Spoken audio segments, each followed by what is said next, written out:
think in the United States we see ourselves as very forward-thinking, as cutting edge, as the birthplace of the feminist movement.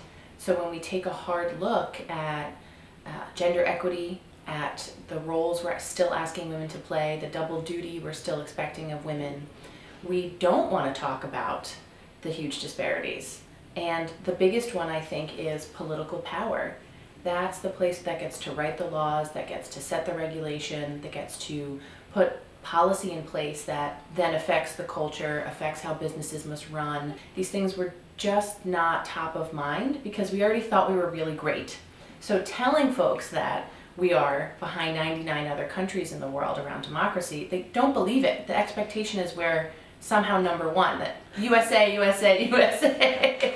And so really the facts do help. They illuminate that we've been stuck at 23% women in government for about 2 decades. You know, the year of the woman was 1992. That's a long time ago.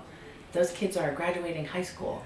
So really having that tough conversation, but giving folks the numbers, because they see a handful of blue suits or red suits, you know, at the inauguration or in Congress, and they think, okay, that's enough. And so the perception doesn't actually match up with the numbers.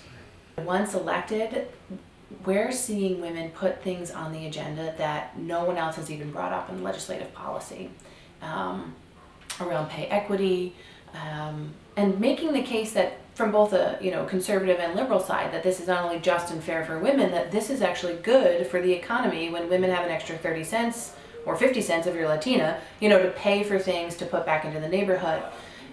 So really smart policies and thinking about how feminist policies can be attractive to both sides of the aisle.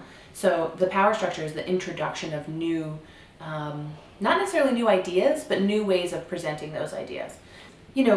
We have long known this about women, though. We are more empathetic, we are better listeners, we are more likely to bring people together to work across the aisle, we're solution-oriented, we're more likely to bring more money home to our districts, we pass more bills, we co-sponsor more bills, we kind of work harder and smarter.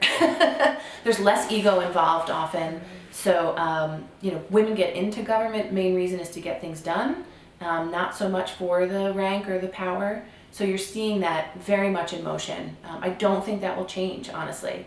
I think the reason that women are looking at government right now, again, is in order to get things done. Women who have different viewpoints on an issue are having real dialogue and not raising their voices, and figuring out how tax policy and small businesses and a $15 minimum wage can all work together. It's not because we're nonpartisan, we're not telling people how to talk about taxes or how to talk about unions or how to talk about water. So they're coming there with their own experiences. They're highly validated as they come in. So that confidence boost is there. And yeah, there really is something magical about just putting a bunch of women who have ambition in a room together to do good. Not for the ego-driven, we're all in competition with each other. We've had women running for the same seat at conferences, and they're hugging at the end. And they're committing to, have a high bar campaign where they're not going to go low on each other. So it's sort of it's the best of all the things we think American democracy is.